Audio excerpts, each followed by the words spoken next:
क्या सुन रहे हैं भैया आप? ऐसे कुछ सुन रहे हैं। भगवान का भजन जो सुन रहे हैं? हाँ हाँ, जिसमें अच्छा बुझाता है वही मन जो करता है वही होगा। भगवान का भजन सुनना भी अच्छी बात है। बहुत अच्छी बात है। बहुत अच्छी बात है। धर्म पे चलना तो बहुत अच्छा ही है ना। भजन भी सुन के कम से कम आत्मा की शांति होता है ना। अच्छा काम क्या हो। अच्छा, भजन के सुनकर मन अच्छा रहता है ना। मन अच्छा रहता है।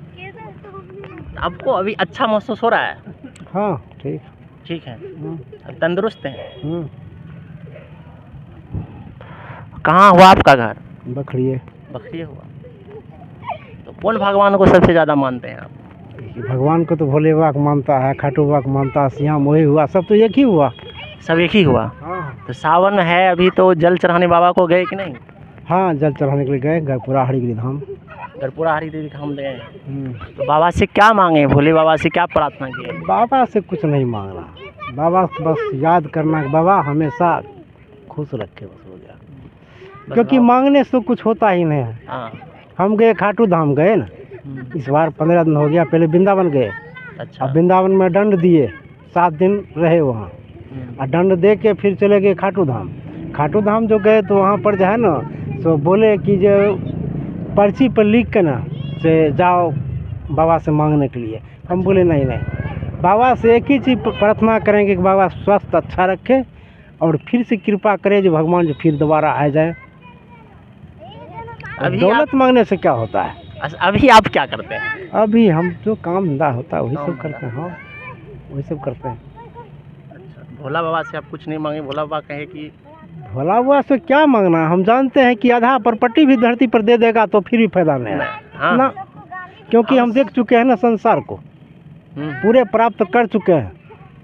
भगवान अच्छा 2 पैसा अच्छा कमाने को भी दिया मौका, और धन चला भी जाता है, बहुत सा बात है। तो लोग का कहना है कि अभी अनभक्त लोग हैं जो भोला बाबा को जल चढ़ाते हैं, ठीक है, तो भगवान नहीं है। तो ऐसा सत्य है। भगवान है या नहीं, इसके बारे में भगवान है।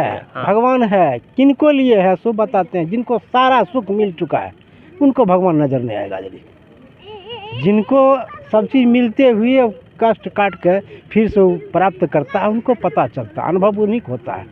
क्योंकि जिसको बुखार लगेगा उन्हीं को पता चलेगा कहाँ पर दर्द है, और जिनको नहीं लगेगा तो पता थोड़ी चलेगा कहाँ पर क्या दिक्कत है। ईश्वर की कृपा है और सत्य है। सत्य है। आपका कहना है कि भगवान है। हाँ। तो इनका कहना है कि भगवान होते हैं। हाँ, ठीक है। और हमें भगवान के प्रति श्रद्धा रखना चाहिए, प्रेम रखना चाहिए। तो हमें अपने भगवान के प्रति श्रद्धा प्रेम की भावना जरूर रखना चाहिए, क्योंकि इन्होंने कहा कि अमीर लोगों के लिए भगवान नहीं होता है, लेकिन गरीब लोगों के लिए भगवान होता है। जिनको पीड़ा होता है, जिनको कष्ट होता है, वो भगवान को ही याद करते हैं। क्या? हाँ, सारा जगन में सब जगह से अगर हार गए तो बस भगवान की याद कीजिए, पक्का भगवान सुरक्षित कर देगा। और दूसरी नंबर है कि किसी को गिरे हुए को थोड़ा सा उन पे भी नज़र देना है, उसको भी देखना है। हाँ, भगवान अगर हमको 2 पैसा दिया है तो उसको भी देखना है। अच्छा। हाँ, जो कि हम देख लिए, हाँ उनको ज़रूरत है खाने के लिए, बेचारा है थी दिक्कत, उसको दे देना है। अब सभी को तो बांटेगा तो क्षमता उतना रहेगा तभी करेगा, लेकिन वैसा भी है धरती पर जो कर रहा है। सही बात। कहिए, कोई दिक्कत नहीं। नहीं, सच बोलना जरूर नहीं है। नहीं, पाप कैसे होगा, वो तो बहुत उत्तम की बात है। नहीं, भजन नहीं आता क्या बोल रहे थे? हरि नाम जप ले भैया। अभी जो सुन रहे थे। हाँ। पूरे सुनेंगे उतना गाना आ जाएगा तभी ना। अच्छा, बहुत बहुत धन्यवाद। प्राप्त करना जरूरी है। ठीक है, ठीक है। आपसे मिलने के बाद हमें बहुत खुशी हुई, एकदम बहुत खुशी हुआ है। क्योंकि संसार में एक ही भगवान है जो भटके का राह दिखाएगा, और निश्चित दिखाएगा। लेकिन उसमें एक चीज़ है कि भगवान पर श्रद्धा रहना चाहिए कि हाँ प्रभु है, कल सही वक्त आएगा तो पक्का आएगा। अच्छा। हाँ, कभी ज़िंदगी में भगवान के लिए मंदिर पे जाने के बाद कभी मांगना नहीं है कि भगवान हमको ये चीज़ दे दीजिए।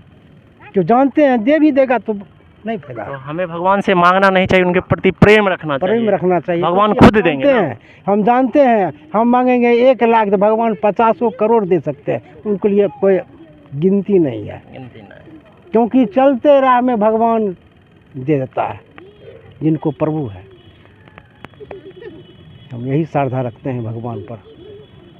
अच्छा, और दूसरों को कहते हैं कि प्रभु पे याद कीजिए, घबराइए नहीं, भगवान साथ देगा। क्योंकि परीक्षा उन्हीं के लिए आ जाता है जो परीक्षा के लायक होता है, और जितना परीक्षा का आगे होगा उतना ही आगे बढ़ेगा। क्योंकि जितना कष्ट होगा, एक कष्ट होता है बहुत बुरा कष्ट, एक होता है कष्ट चलने वाला कष्ट, जो कि चल सकते हैं, सह सकते हैं।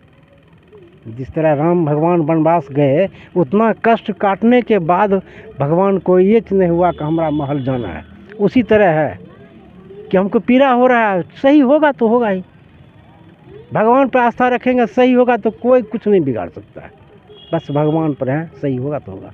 क्योंकि हम अभी तक हम भोग रहे हैं ना, गाल देखते हैं चुटक गया है। हाँ बिल्कुल। अभी तक हमको चल रहा है ऐसा, कल बढ़िया हो जाएंगे फिर कम जाएगा, ऐसा हमारे साथ चल रहा है। इसीलिए हम भगवान प्रति श्रद्धा रखते हैं।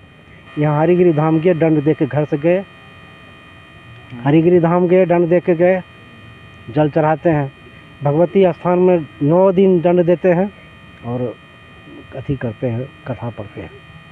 उसके बाद आपको छठ पर्व में दंड देते हैं।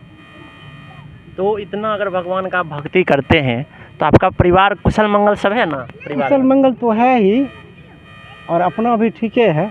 लेकिन जितना आगे जो भी दिक्कत हल्का फुल्का से अगर दिक्कत नहीं कष्ट बुझाता है, अभी हमको कम भी जाता है तो कष्ट नहीं बुझाता है, फिर बनता है, ये हम जानते हैं सही होगा ही। ये कष्ट का मतलब है कि हम कहे गए दवाई खाए कुछ खाए तब नहीं बुझाएंगे कष्ट हुआ, ये भगवान मुझे क्षति दे रहा है। ऐसी बात तो नहीं है तो क्षति नहीं है, होगा सही। लेकिन सत्य पे चलना बहुत ज़रूरी है।